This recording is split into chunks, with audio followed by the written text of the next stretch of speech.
మామిడి చెట్టు మనిషి ఒక కథ ఒక జీవితం. ఊరి చివర రామయ్య తాత ఉండేవాడు. 80 ఏళ్ల వయసు ఉంటుంది. ఒంటరిగా ఉండేవాడు. కొడుకులు పట్నంలో ఉంటారు, కానీ తాత ఎప్పుడూ ఒంటరి కాదు. ఎందుకంటే ఇంటి ముందు 60 ఏళ్ల మామిడి చెట్టు ఉండేది. రామయ్యకి 20 ఏళ్ల వయసు ఉన్నప్పుడు పెళ్ళయింది. మొదటి నెల జీతంతో భార్య కోసం ఒక మామిడి మొక్క తెచ్చాడు. ఇద్దరూ కలిసి నాటారు. భార్య నవ్వుతూ అంది, "ఈ చెట్టు మన పిల్లలకు పండ్లు ఇస్తుంది కదా" అని. దానికి ఆ తాత ఇలా అన్నాడు, "మన మనవలకు కూడా ఇస్తుందని." చెట్టు పెరిగింది. రామయ్యకి 2 కొడుకులు పుట్టారు. వాళ్ళు ఆ చెట్టు కొమ్మల మీదే ఊయల్లూగారు. పరీక్షల్లో ఫెయిల్ అయితే ఆ చెట్టు కిందే ఏడ్చేవారు. పాస్ అయితే ఆ చెట్టు బండే తినిపించేవాడు ఆ తాత. వేసవి వస్తే చాలు ఊరు పిల్లలంతా తాత ఇంటికే వచ్చేవారు. తాత ఒక్కడే చెట్టు ఎక్కి పండ్లు కోసి అందరికీ పంచేవాడు. "తినండ్రా, మా చెట్టు పండు, దిష్టి తగలదు" అనేవాడు. కాలం గుర్రున తిరిగింది.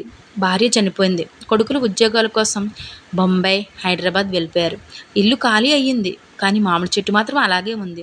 ప్రతిరోజు ఉదయం తాత లేవగానే ఫస్ట్ చెట్టు దగ్గరికి వెళ్ళేవాడు. మొక్కలకు నీరు పోసినట్టు దానికి నీళ్లు పోసేవాడు. దానితో మాట్లాడేవాడు. "ఏందే ముసలిదానా, ఈ ఏడాది కాయలు తక్కువ కాసో, ఓపిక తగ్గిందా, నాలాగేనా" అని నవ్వేవాడు. ఊరోళ్ళందరూ తాతను చూసి అనేవారు, "ఈ తాతకి మతిపోయింది, చెట్టుతో మాట్లాడుతున్నాడు" అనేవారు. కానీ దానికి తిరిగి తాత ఎలా అనేవాడు, "మీకు తెలియదు, ఈ చెట్టు నా భార్య నాటింది, నా కొడుకులు ఊగిన ఉయ్యాల, నా మనవల కోసం ఎదురు చూస్తున్న బామ. ఇది చెట్టు కాదురా, నా సంసారం" అనేవాడు. ఒక సంవత్సరం వేసవి వచ్చింది. తాతకి బాగా జ్వరం వచ్చింది. అస్సలు లేవలేకపోయాడు. కానీ అదే రోజు మామిడి చెట్టు నిండా పండ్లు రాలి కింద పడిపోతున్నాయి. ఊరు పిల్లలు అది గమనించి చెట్టు చుట్టూ గుమిగూడారు. కానీ ఎవ్వరూ చెట్టు ఎక్కలేదు. తాత లేకుండా ఎలా కోసుకుంటాం అని ఒక పిల్లాడు ధైర్యం చేసి ఇంట్లోకి వెళ్ళి తాతని లేపాడు. "తాత, పండ్లు రాలిపోతున్నాయి, నువ్వు రాకపోతే ఎలా" అని. తాత లేవలేక లేచాడు. కర్రబోతంతో బయటకు వచ్చాడు. చెట్టుని చూసి కన్నీళ్లు వచ్చాయి. పండ్లన్నీ కిందే. వణుకుతున్న చేతులతో ఒక పండు తీసి ఆ పిల్లాడికి ఇచ్చాడు. "తిను నాన్న, మా చెట్టు చివరి పంట కావచ్చు. నేను రేపు ఉంటానో లేదో తెలియదు." ఆ రాత్రి తాత నిద్రలోనే చనిపోయాడు. మొహంలో నవ్వు.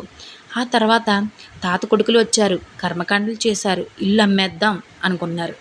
కానీ మామిడి చెట్టుని చూసి ఆగిపోయారు. ఆ చెట్టు మొదల దగ్గర ఒక బోర్డు ఉంది. తాత చేతిరాత. "ఈ చెట్టు నా కుటుంబం. దీన్ని నరికినవాడు నన్ను నరికినట్టే.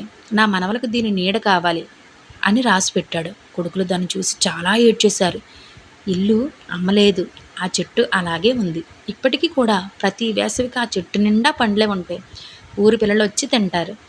పెద్దవాళ్ళు చెప్తారు, "ఈ చెట్టు పండు తింటే రామయ్య తాత ఆశీర్వాదం దొరుకుతుందిరా" అని. దీనిలో నీతి ఏంటంటే, మనిషి పోతాడు, కానీ ప్రేమతో నాటిన చెట్టు, పంచిన పండు, చెప్పిన మాట ఎప్పటికీ చావవు. మామిడి చెట్టు నాటిన మనిషి 100 ఏళ్ళు బ్రతుకుతున్నట్టే. మీ ఊళ్ళో కూడా ఎలాంటి మామిడి చెట్టు మనిషి ఉన్నారా? ఉంటే వాళ్ళ కథను నాకు కామెంట్స్ ద్వారా చెప్పండి. అలాంటి మనుషులను మనం అస్సలు మర్చిపోకూడదు. ఇప్పటికైనా నేను చెప్పేది ఏంటంటే, ఒక్క మొక్క నాటండి. దయచేసి చెట్లను నరకవద్దు.